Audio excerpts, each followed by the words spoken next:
بنی اسرائیل میں ایک آدمی مالدار آدمی قتل ہو گیا تھا اور قاتل کو ڈھونڈنا تھا، کون مرڈر کیا ہے. حضرت موسیٰ علیہ السلام کے پاس قوم آئی، کہا کہ اس کا قاتل کون ہے معلوم کیجئے. اللہ سے انہوں نے دعا کی تو اللہ نے فرمایا ایک گائے ذبح کرنے کے لیے کہو. کیسی گائے چاہیے تھی؟ ایسی گائے جو کسی نے پالا نہ ہو، ایسی گائے جو دیکھنے میں پیلے رنگ کی ہو، آنکھوں پر بھا جاتی ہو، خوبصورت ہو، نہ کبھی کسی کھیتی میں کام کی ہو. اس طرح کی گائے اللہ نے قرآن میں فرمایا وہ ذبح کریں اور اس کی پونچھ لے کر کے وہ مرے ہوئے آدمی کو مارے، وہ خود زندہ ہوگا، بتائے گا اسے کون قتل کیا. یہ اللہ کا امتحان بھی تھا. ایک آدمی قتل ہوا ہے، اس کو جانچنے کے لیے گائے کا کیا تعلق ہے. یہاں پر بھی میرے عزیزو یہ تعلق ڈھونڈنا تمہارے اور ہمارے کاموں میں ہو سکتا ہے، اللہ کے کاموں میں نہیں. تم یہ نہ پوچھو کہ اس کام کا اس سے کیا تعلق. بہرحال میں واقعہ شارٹ میں بتا رہا ہوں. یہ گائے ان کو کہاں ملنی تھی، ڈھونڈنا تھا. اتفاق ایسا اسی زمانے میں ایک نیک آدمی، اس کا ایک چھوٹا بیٹا تھا، بیوی تھی، گھر چھوٹا سا تھا، چھوٹی سی فیملی، لیکن وہ بندہ بڑا پرہیزگار. اچانک بیمار ہوا. اس کے گھر میں کوئی چیز نہیں تھی سوائے ایک گائے کے بچیا. ایک گائے کی بچیا تھی، چھوٹی سی تھی. اس نے دیکھا کہ بیماری اس کی بڑھتی جا رہی ہے اور مرنے کے قریب آ گیا. میری بیوی اور بچے کی دیکھ بھال کون کرے گا؟ ہم تو انویسٹ کر کے چلے جائیں یا نامینیٹ تو کر دیں، بیوی کے نام اتنی جائیداد، بچے کے نام اتنی جائیداد، فلاں بینک میں کچھ رکھ کر کے جائیں. لیکن اس اللہ والے نے اس گائے کی بچیا کو اٹھایا اور جنگل میں لے گیا. جنگل میں لے جا کر کے چھوڑ کر کے اللہ کو پکارتا ہے، اے اللہ تیرے سے بہتر حفاظت کرنے والا کوئی نہیں. میری موت کے آثار قریب نظر آ رہے ہیں اور میرے گھر میں میرا بچہ چھوٹا ہے. میں یہ گائے کی بچیا تیرے حوالے کر رہا ہوں. جب میرا بیٹا جوان ہو جائے تو اسے یہ لوٹا دینا. یہ توکل کا اعلیٰ درجہ ہے. جنگل میں لے جا کر چھوڑنے کی کیا ضرورت؟ میدان میں ہی چھوڑ دیتا، وہ گائے ادھر ادھر چرتی پلتی. نہیں، جنگل میں جبکہ بھیڑیا بھی ہیں، شیر بھی ہے، کوئی بھی کھا جاتا. یقین کا درجہ یہی تو سمجھ میں آتا ہے کہ اللہ کی ذات پر کیسا بھروسہ تھا. چھوڑ کر کے چلا آیا اپنے گھر، اپنی بیوی کو بتایا میں جنگل میں اللہ کے نام پر ایک گائے چھوڑ آیا ہوں. جب میرا بیٹا جوان ہو جائے تو اسے کہنا جا کر کے اللہ سے وہ مانگ لے. کیا تعلقات تھے اپنے رب کی ذات سے، کیسے تعلقات تھے. ہونا تو یہی چاہیے کہ تم کہیں تھک جاؤ، اس کو سنانے سے بہتر ہے مسجد میں آؤ، سیدھے اپنے اللہ سے باتیں کرو. اللہ کو سناؤ کہ مولا میں تیرا بندہ ہوں، تو میرا خدا ہے. میں جاؤں تو اس کے ہاں کیوں جاؤں، تیرے دربار میں آتا ہوں. اس میں جو لذت ہے دل کے اندر وہ کہیں نہیں ملے گی. دوسرے کو سناؤ اپنی تکلیف. آج ہو سکتا ہے تسلی دے دے، کل چار کو بتائے گا دیکھا فلاں جو ہے اتنی مصیبت میں. تمہیں تو وہ ہر جگہ بے عزت کرتا رہتا ہے، لیکن مولا کی شان یہ ہے تمہاری چیزوں کو چھپاتا بھی ہے اور نوازتا بھی ہے. وہ بچہ جوان ہوا، بیوہ عورت تھک گئی تھی کما کر کے کھلا کر کے، اپنے بیٹے سے کہتی ہے بیٹا دیکھ اب میری بھی عمر ساتھ دینے چھوڑ چکی ہے. تیرے باپ نے ایک گائے کی بچیا جنگل میں چھوڑی تھی، وہ ہو سکتی ہے بڑی ہو گئی ہوگی، گائے بن گئی ہوگی. تو جا اللہ کے نام پر پکار، شاید وہ تجھے گائے مل جائے، اس کو بیچ کر ہم اپنا گھر چلا لیں.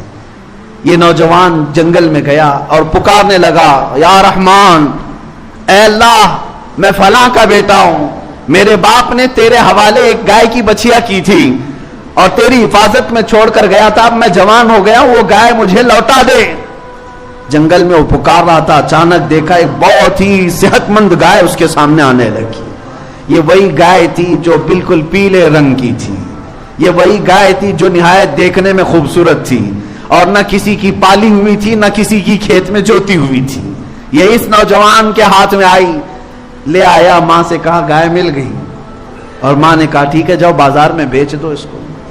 اللہ کی ذات پر ایک بندہ توکل کر کے گیا ہے، اپنے بیٹے کو اپنی گائے کی بچیا کو حوالے کر کے گیا، اور مولا بدلے میں کیا دیتا ہے لوگوں کو یقین نہیں ہے. کیا رب تعالیٰ اس کو لوٹا کر دیتا ہے؟ خالی گائے لوٹا کر دے دیا حفاظت کے ساتھ؟ نہیں. گائے جب آئی تو ماں نے کہا بازار میں بیچ دینا. کتنی میں؟ ماں نے کہا 6 درہم میں بیچ دو، اتنے ہمیں ضرورت ہے، لیکن جتنے پر سودا طے ہو جائے پہلے مجھ سے بات کرنا. وہ بازار میں گیا، 2 لوگ آئے، پوچھا کتنی قیمت ہے؟ کہا 6 درہم. اس لڑکے نے 6 درہم قیمت بتائی. خریداروں نے کہا نہیں ہم 12 درہم میں خریدیں گے. یہ تو پہلی مارکیٹ ہے, ڈبل میں سامنے والا خرید رہا ہے, گھٹا کر کے لیا جاتا ہے. تو نوجوان لالچ میں بیچ تو سکتا, مگر وہ ایک صالح کا بیٹا تھا. کہا میں اپنی ماں سے پہلے بات کروں گا پھر بیچوں گا. آیا ماں سے کہا میں تو 6 میں تیار تھا لیکن سامنے والے 12 میں خریدنا چاہ رہے ہیں. ماں نے کہا ٹھیک ہے جاؤ اب 12 اس کی قیمت لگاؤ. وہ تو چلے گئے. دوسرے دو آئے, کہا کتنے کی ہے؟ 12 درہم کی. انہوں نے کہا ہم 24 میں خریدیں گے, ہم 24 میں خریدیں گے یہ گائے کو. اس نے کہا نہیں میں اپنی ماں سے بات کر کے آتا ہوں.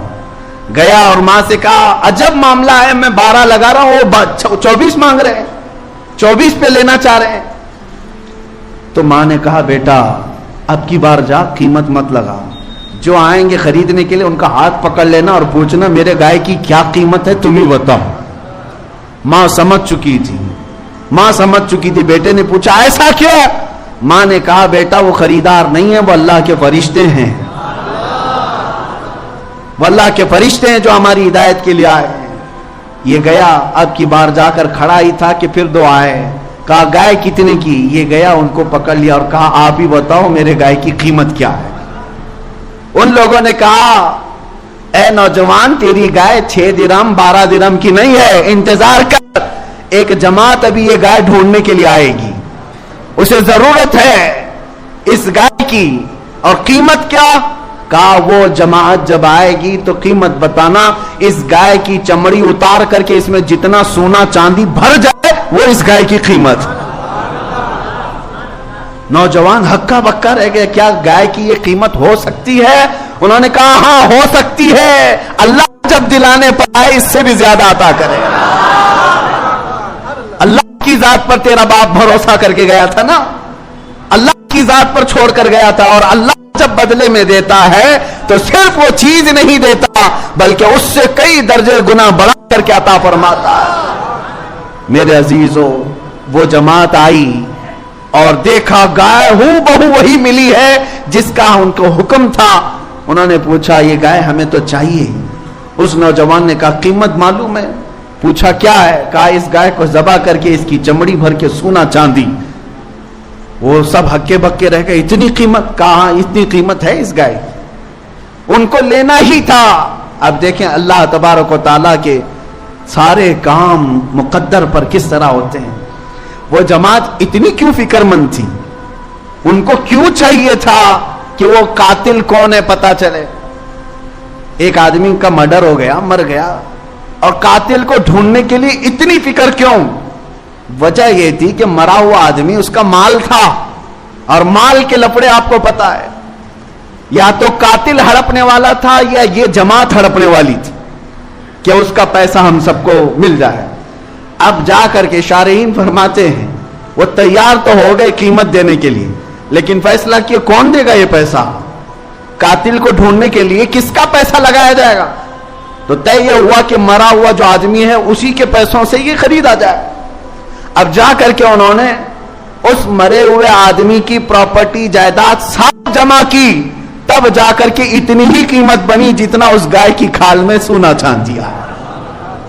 لالچ کرنے والوں کو ان کا انجام, یعنی وہ قاتل یہ انہوں نے قیمت دے دی, گائے خرید لی, ذبح کر کے پونچھ ماری, اور وہ یقیناً زندہ ہوا مرا ہوا آدمی, اور اٹھا اور اس نے کہا میرا چچیرا بھائی مجھے مارا تھا وہ قاتل ہے. وہ بھی گرفتار ہوا, مال بھی گیا, اور وہ خالی ہاتھ رہے. لیکن اللہ کی ذات پر ایک صالح بندہ جو توکل کر کے گیا تھا, جنگل میں بچیا چھوڑ گیا تھا, مولا کریم نے بچیا تو اس کو واپس دلائی, لیکن ظالموں کو ان کے کام کے انجام تک پہنچا کر صالحین کے گھر کو اللہ تعالیٰ آباد بھی فرماتا ہے. اسی لیے حدیث پاک میں اگر تمہارا باپ اللہ کی ذات پر توکل کرتا ہے تو 7 نسلوں تک اللہ اس کا فائدہ پہنچاتا ہے. صالحین اگر گھر میں ہو 7 پشتوں تک اس